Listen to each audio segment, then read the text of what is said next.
Alrighty, how the fuck's it going? One of my friends, or a friend of a friend actually, sent me a couple of messages just asking sort of how to get into photo editing and how to sort of get around Lightroom and learn a few things.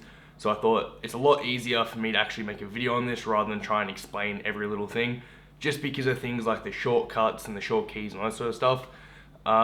So yeah, this is how I personally edit in Lightroom.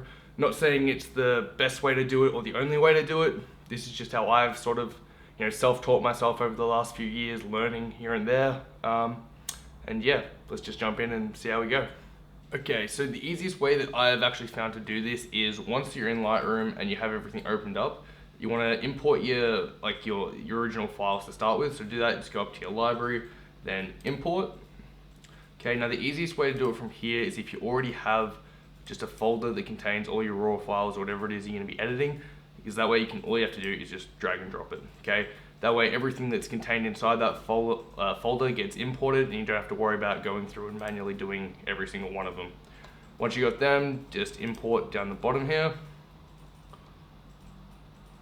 Okay, go up to develop. Okay, and what that actually does is just opens everything up so you can actually start adjusting everything. Okay, now with these shots here, don't know if I actually end up doing all of them, but some of these were taken fairly recently, others were taken a couple years ago. So for example, I think this was from around about, I don't know, probably a week ago or so, whereas this was actually from when I was back home in Australia about a year ago. So just so you know, there is a bit of a time gap and a bit of a skill gap, I guess, on sort of how much I've learned and how to take a photo between those two times. For this though, I'll start with this one just because I actually really like the result that I got the first time I edited it. This is going to be a bit different because I'm not going for the exact same style, but I'll pop it up here to give you like a bit of an idea of what I got last time I was playing around with it.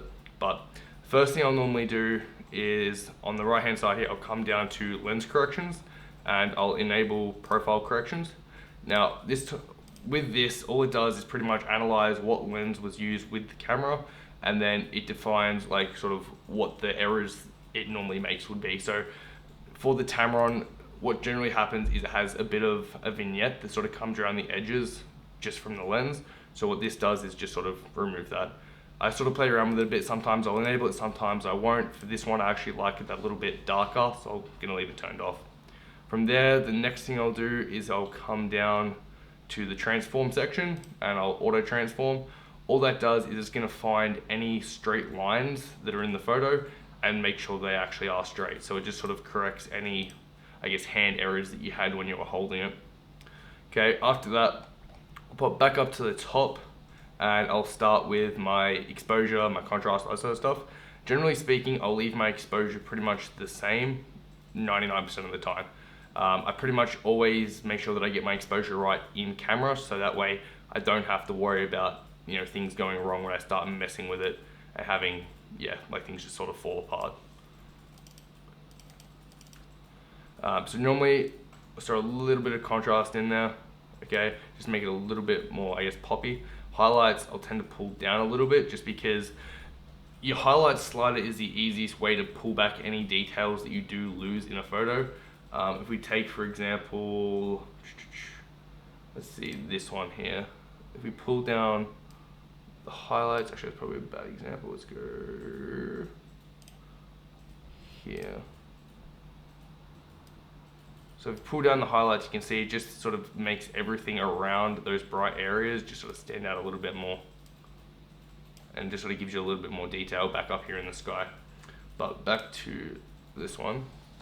After that, I'll normally go straight to my whites and my blacks, and the easiest way to do this is if you actually hold Alt on your keyboard. What that does is it sort of shows you just what you're, like that one thing that you're editing. So if you turn your whites up, it'll show you where the whites start to come into the image. And for this, I'll normally pull it up right until I start to see the white come into it. Same with the blacks, if I hold Alt and I bring it down, it starts to show me all the darker areas of the image. I'll pull this down again until I start to see black sort of pop up into the scene. If I still, if I go back to this view and I don't like how it's looking, I can then, further adjust it. For me, I like a little bit more blacks. The whites are about right because I'll actually pull the highlights down a little bit more, so that way I bring back some of the details in the flame up here.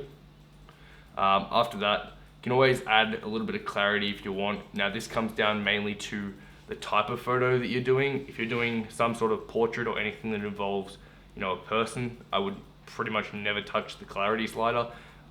If I was, I would actually be bringing it down most of the time, just because you don't want to see, you know, too many details all the time. Like if I pull this all the way up, yeah, sure, things become sharper, and it might, you know, if you're going for that style, awesome. Majority of times though, you're probably not. For this, I'll probably bring it up to about a plus 22. More so than the clarity, I would actually use the dehaze slider, just because I actually like how it gives a sort of bluey tinge to most things. Moving forward, vibrance and saturation, I'll hardly ever use these two, just because they don't give you enough individual control, I feel. The vibrance is good if you're working that has any form of skin tones in it, just because it's a lot easier on skin. The saturation, if you start playing with that, you'll find that your skin looks really unnatural and really just not appealing. So again, be very careful with these two. If you want to edit your colors, I would more so wait till you get down to this section here. Okay. Another thing I see a lot of people who are just getting into photo editing neglect is the curves. And the curves is a really cool one to actually learn and play around with, because once you start using this, you need to use this a lot less, just because it gives you a lot more control of your image. If you're on the right hand side here, it controls your highlights, so you can see it starts to bring up a bit of them, and here you can pull down your shadows to make them a little bit darker. The most common form of a curve is just to make a simple S curve like that, but realistically, I mean, there is no rule, so you can do whatever the fuck you want. It just, you know, it's one of those things where the more you do it, the better you get with it, and the more you sort of develop your own style and the way you like it. If you do have this little section on the end, you can pull that up and it sort of increases like a, I don't know, like a bit of like a foggy haze to the photo. I used it in this one here just because it sort of gave it that, I guess, old vintage vibe to me. That's generally when I'd use this. But again, you don't want to go crazy with it, because it starts to, you know, break the image eventually and it'll completely fuck it. But, you know, be tasteful with things and, yeah, have a bit of fun, I guess. Coming down from there, you've got your hue, your saturation, and your luminosity. Luminosity, I pretty much never touch. Yeah, for me, I don't really use it. Not my kind of thing. The hue and saturation, though, is, you know, a good one to play around with, just because you can do some cool shit. Like this little button here, which a lot of people actually miss, and I did, and for the longest time as well, is really cool. So if you click on this here, and then you find any section of your image, you can actually grab that section and then pull up or down to adjust the colors that are in that section you've grabbed. So you can see in your sliders, when I move this, it affects, you know, my oranges and my yellows. I can play with it that way. Just Control Z to undo that. For this, we'll grab up here. Yeah, so with this one, you know, if you do find that you're sort of not being able to grab the exact right part that you're after, you know, you might just have to do a couple selections or play around with it a bit more. But personally, I am gonna go right down here to another cool section that a lot of beginners sort of look over. And what this does is it plays with the color and the tint of your shadows. If I grab here, you can see the flame starts to get more yellow. If I bring it back here, it starts to go more of a pinky hue. And for me personally, I actually really liked that sort of pink tone with this photo. I don't know why, it just, for me, it worked perfect. And all I had to do for that was grab my reds and change the hue to more of a pink. So you can see that it makes a massive difference, and it's the easiest thing to do, really. One other thing with this photo, because to be honest, for me at this point, it only needs one other thing, which is down here you can see that we've got a hand. And the reason is, what we actually did was we used the match here to light this original image, to light these original two. Waited for the match to go out and then used it under the table to actually give a bit more smoke. So that's how we got this up here.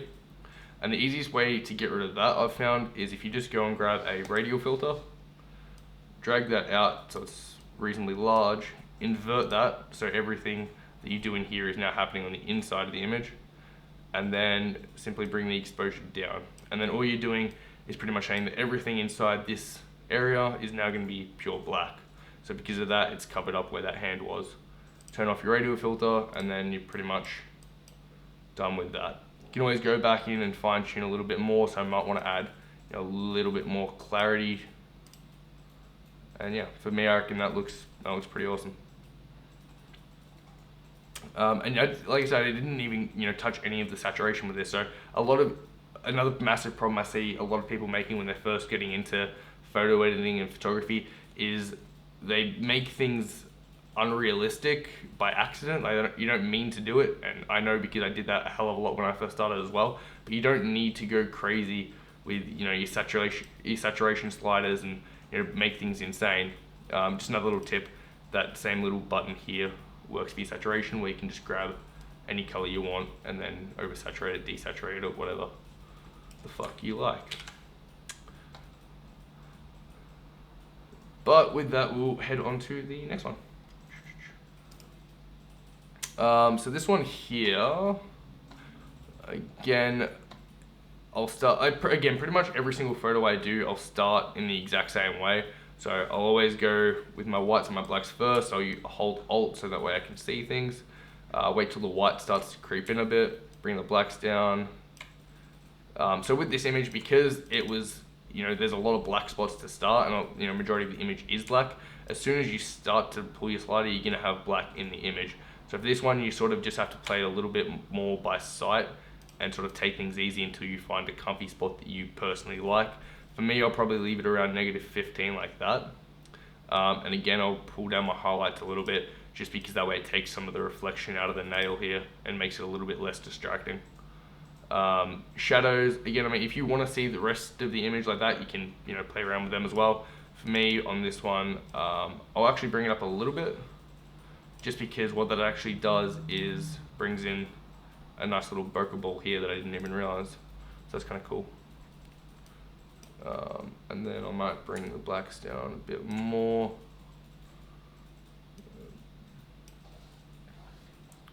Clarity, I'll just put a teensy little bit of clarity. I don't want to go too much because I do have skin in here. And again, when you start playing with clarity and skin, things start to go bad really quickly and you sort of don't want to mess with it.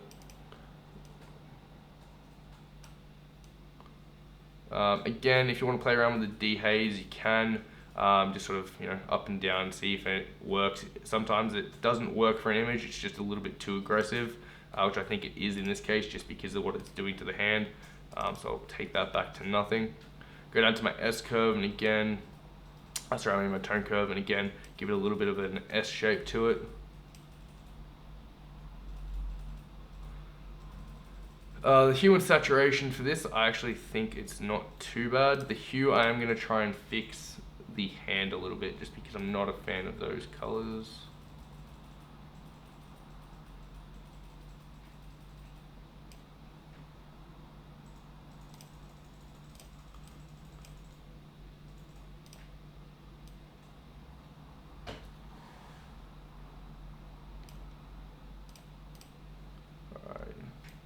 Okay, I think that's a little bit nicer for me personally, just giving it sort of that more, I guess, yellowy tinge rather than the red.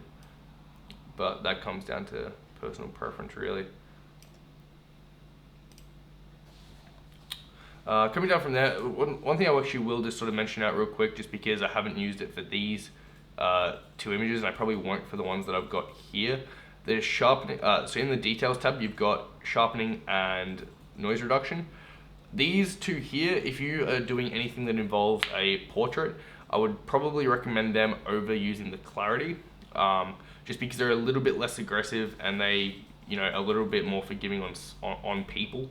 A rough way to start is if you set your sharpening amount to about 70 and then your noise reduction to around 40. That generally works pretty well for any portrait work, but you can of course shift it manually from there to adjust the, I guess, style or look that you're going for. A lot of images I do as well, I also throw a bit of a vignette. This one I don't think needs it. Actually, I'm going to put a little one just because it darkens, it softens around the hand a little bit. And I think, to be honest, for me that's about done. Might throw a little bit of a tint shift just to give it a slightly cooler look, but again, for me that's probably enough. Going on from there, we'll jump onto an old one just to see how I actually go with editing something that I haven't seen in the past 2 years. Like, I only just realized I even had this photo left. So start with the whites, bring them up a little bit. Don't really need it because you've got a massive bright spot where the sun is reflecting. Again, you can pull down your highlights to bring back a lot of that detail. And the majority of my photos will actually drop my highlights to negative 100, just because I find that makes everything a lot sharper and just a lot more interesting. Contrast will pump up a little bit, just so you get some more, again, like defined sharp edges. Your blacks, bring them down a touch. Clarity, throw a little bit. Dehaze, throw a little bit. Again, this is what happens if you start to play around with the saturation sliders, you'll find what it does is it really quickly makes everything look unnatural. And because all it's doing is sampling the whole image and then pulling up the saturation rather than an individual color, it really can go out of hand really quickly. Like, sure, if you want the green to be like that, that's cool, but personally I find it makes like the metal look a little bit weird. So put that back to 0 and we'll change the colors later on. Again, a little bit of an S curve just to sort of pull out even more contrast. And then down here is where I would actually play around with the color of the green. So the easiest way to do that would just be to grab here and adjust up and down to however you like it.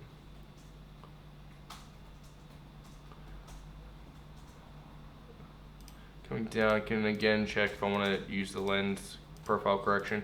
I most of the time don't turn it on just because I kind of like a vignette on my photos, and I find that if I use the vignette that was from the actual lens and from my camera, it looks a lot cleaner, a lot, I guess, more realistic than if I go in and add a fake one in Lightroom. So for me, simply turning off the lens correction makes it look like it has that sort of, I guess, vignette effect on it. Going from there, we can always play around with the sliders a little bit and see what we think. Like, if we want to make this more of a sort of yellowy green, we can always just pull the hue more towards the yellows. If we want to make it even more of a like toothpaste green, we can pull it to the other side.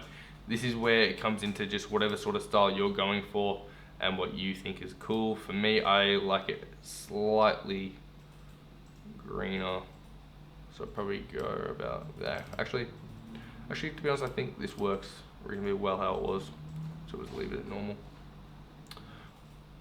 One other thing though, if you do end up taking photos like a lot of the newer photographers do, which is leaving it in portrait pretty much all the time and not shooting in landscape ever, if you do want to post things to Instagram, easiest way to do it is if you go to your crop, go to the aspect size, change it to a 16:9, and then all you want to do is press X on the keyboard, and all it's going to do is rotate the crop around so you can actually frame it properly for how Instagram would see it and how you want it.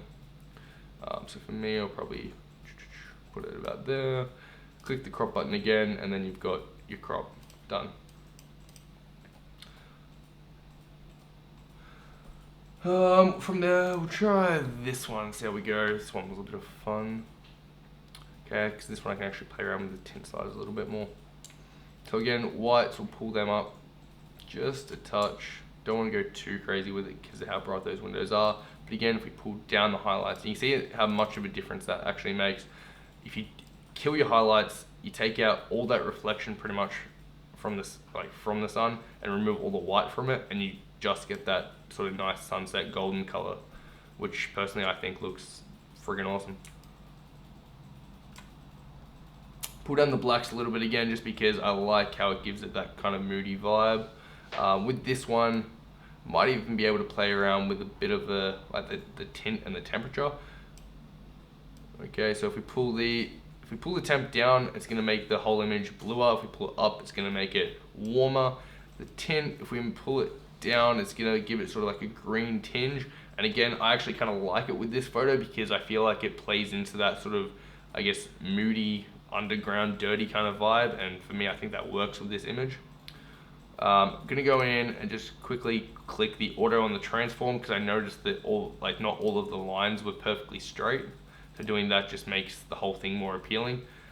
Easiest way again to check that is if you just zoom in and look for your lines. You can see it's still not 100% perfect, at least it doesn't look it to my eye, but I'm gonna trust Lightroom here, and to me that looks a hell of a lot better than what it did without it.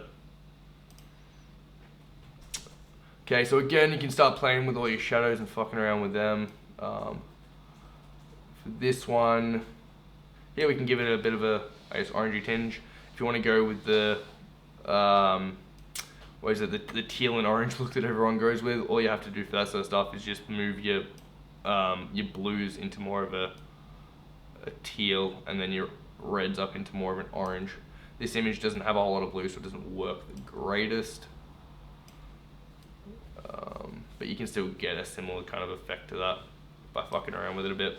For me, I'm not a fan of that style, and I hate how everyone fucking copies it. I don't get it, but yeah. Throw a little bit of a vignette just because I want to draw more attention to the center. And for me, that looks just about done. You could always bump a little bit of clarity in there.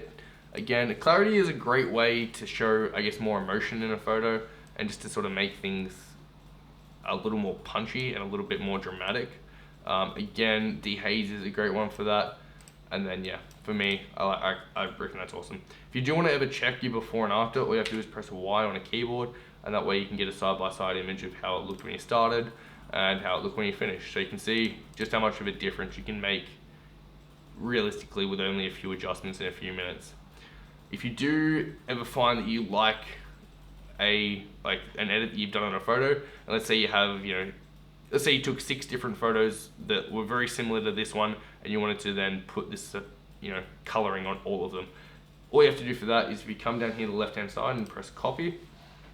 Okay, this just double checks that you want to copy pretty much everything you've done. You can also add and change if, there is extra things, like if I wanted to say add the transform or whatever, do all that shit.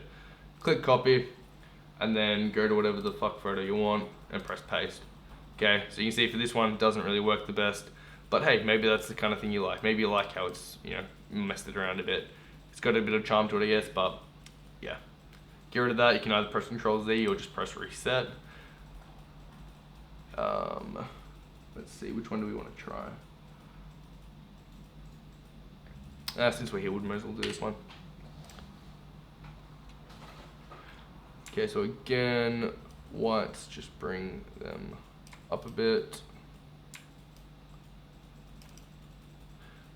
Highlights, I'll pull them down a bit just to give me some more detail in the sky and the flowers. Blacks, pull them down a bit. Now, this here is actually a really good example of one of the best tools you can use in Lightroom, which is the radial filter. And the reason I say it's a great example of that is because if I go in and if I look at this photo, for me personally, I reckon the flower's way too dark. There's not enough light there, so you can't see enough details. But if I wanted to brighten that up and say play with my exposure, the problem is that the sky is too bright in the background. So because of that, it's just gonna blow it out and it's gonna fall apart and look like shit.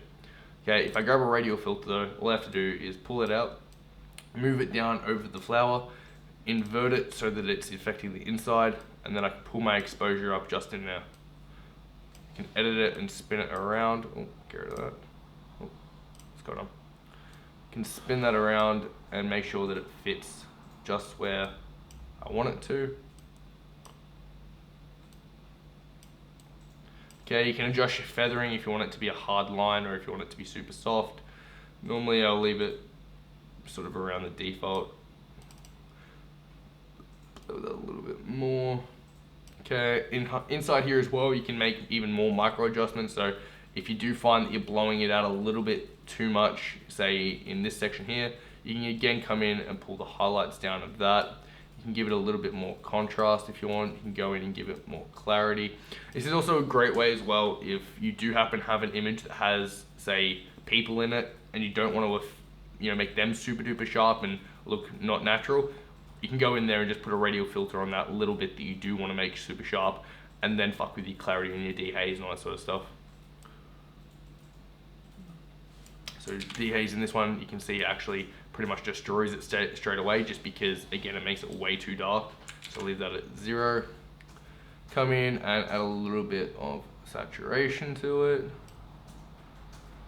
Okay, 10. We can play around with it if we want, but I think we'll leave it the same. Close that radial filter. Okay, you can see already that makes sort of a massive difference to actually being able to see what's going on around the flower, and just see the little details in it. So from there, we can go and add. I want to actually add a little bit more clarity because I like having that.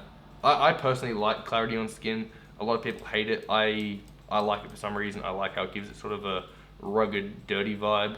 I don't know, I guess that's just my style of shit. Again, come in and play with the curves a little bit. Pull them down, pull them down.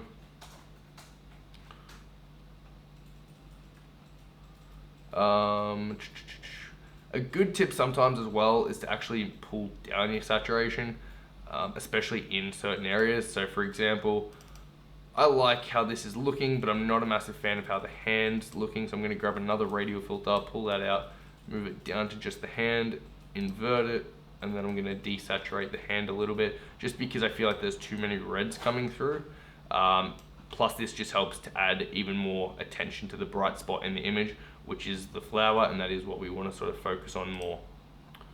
From there, we can go and throw a little bit of a vignette, like this, again, just to sort of draw some more attention.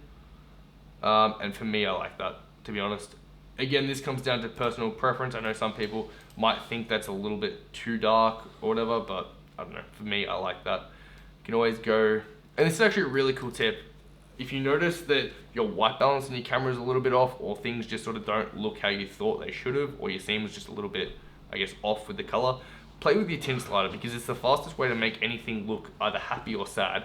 If you want something to look sad and gloomy, pull it more towards the blues. It'll also make it more dramatic.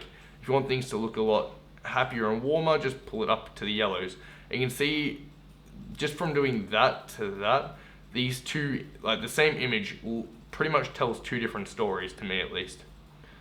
And I like both of them, so that comes just down to which one you're feeling in the mood for. I know last time I edited this photo, I actually made it more of a cooler photo, so this time, fuck it, I'm gonna make it a warmer photo. And yeah, that's pretty much done. Play around with these a little bit if you want, but again, Lightroom is one of those pieces of software where it can do some amazing things, but it really just comes down to, taking the time to go through, play around with some photos, and just experiment with different shit.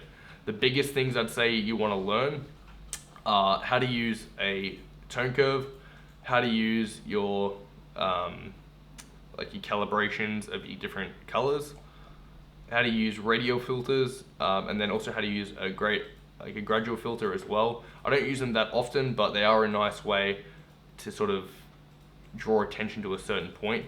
So if you weren't a massive fan of, say, this top part, you could always grab a gradual filter, pull it down like that, move it up a bit, pull the exposure down. Okay, and then what you can see that does is it grabs this top section, drops the exposure, and then it gradually softens it into the rest of the image. And then from there you can actually move the whole thing around, or you can adjust your rotation, or you can... Okay, so after having my camera take an absolute shit on me yesterday and shut itself off halfway through recording, ended up sort of taking a break, just because I didn't really feel like recording again that day. So back again tomorrow, or the next day I guess, and I'm just going to do a little bit of like a voiceover section for this part, just because I did want to still include the footage that I got of this edit, just because it is the only one that has like some skin tones in it and all that sort of stuff. So I just want to sort of show how I go about that. Keep in mind for this one, this isn't how I would normally edit skin tones. This is a very stylized edit that was made specifically for this photo, just because I had a particular mood in mind that I was going for. But with that, I'm just going to try and do a bit of a voiceover while I watch this back, and yeah, hopefully this helps. Okay, and so with this one as well, a big thing I want to show is just how to sort of touch up the eyes a little bit, and sort of how to, you know, make them pop a little bit more. But again, we're just going to start with pulling up and down the whites and the blacks, just to sort of get them in line first.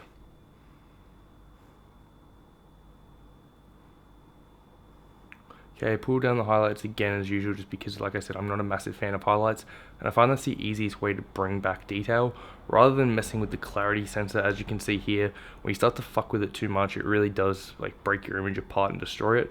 So I prefer to bring back clarity by actually adjusting my highlights. For this photo though, I did want to put a bit of clarity in there, just so I could sort of get that, I guess, sickly, unnatural kind of look. I did want to make it, like I said, a very stylized look for how I wanted this photo to be.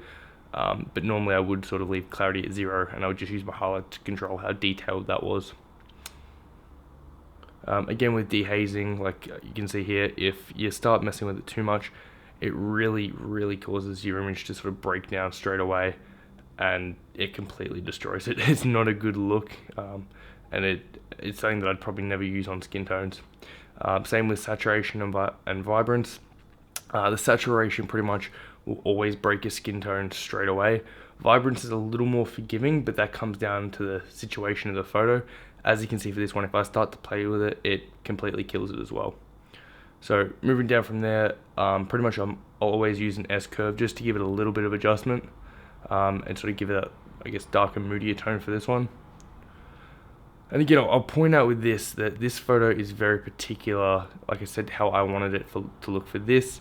You personally might not be a fan of how this one turned out, but for me, I really enjoyed the end result.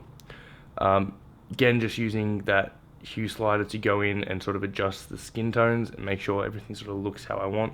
And again, the easiest way to do that is just to use the little button on the side, so that way you can grab an individual color and it'll automatically sort of go from there.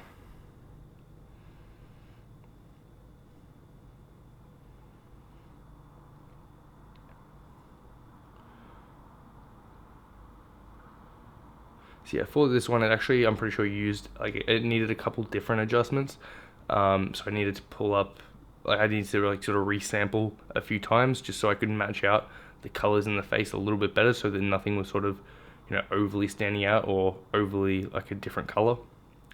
Now we're just gonna go and touch up the eyes. The easiest way to do that is if you just grab a radial filter, invert that filter so it's doing everything inside of it, bump your exposure up a little bit, readjust so that it fits just the eyes and nothing else getting messed with, and then if you pull your clarity up and your saturation up a little bit as well, what that does is just brightens up the inside and just makes it pop a little bit more.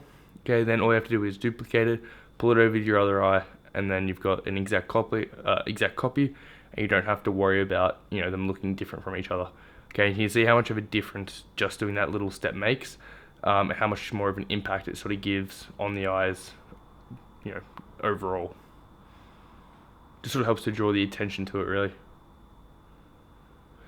But again, this is sort of a very stylized look that I was going for, and it comes down to what you want to do. So again, if you like this sort of thing, fucking go for it. If you're not a fan of how much I did, then don't fucking do it as much. Pretty fucking simple. I did also want to put in a little bit of a vignette, just so that way the edges are a little bit softer, and again, it just helps draw more attention to the face and to the center of the image. Again, you can go in and start fucking around with your saturation of your shadows and that sort of stuff. With faces, normally probably wouldn't do it too much unless there's one color that stands out, you know, too much. You see here, if you start messing with it a lot, you end up turning to the fucking Hulk, and not a very good version of it. So do be careful with it and don't go overboard.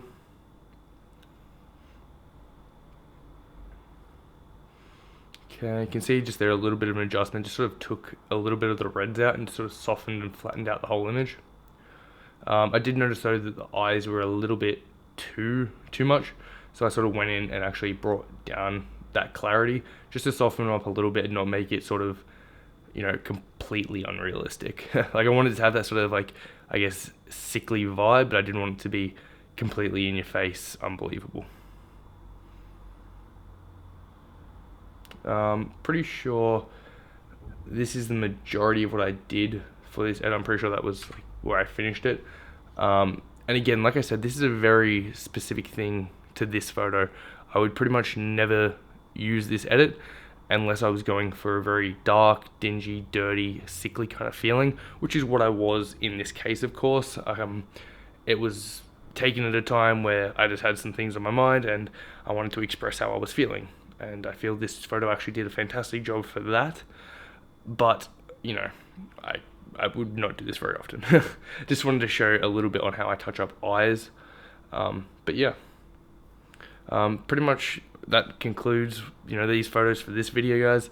If you do have any questions about, you know, any of the steps I went through here, or if you do want to know any more sort of like advanced or, you know, more detailed information, just let me know down below and I'll be more than happy to answer any questions you have.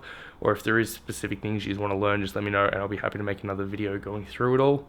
One other little thing that I do want to mention real quick is if you are using things like radial filters or gradual filters or brush filters, I noticed that Lightroom actually got an update today that's pretty cool, where with the brush filter you can go in and adjust individual hues, so that's pretty cool. But one thing to note is if you press O on the keyboard, that'll actually show you where your filtering is. So, you know, it'll like highlight that area in red. That way you can make sure that it's affecting just what you want.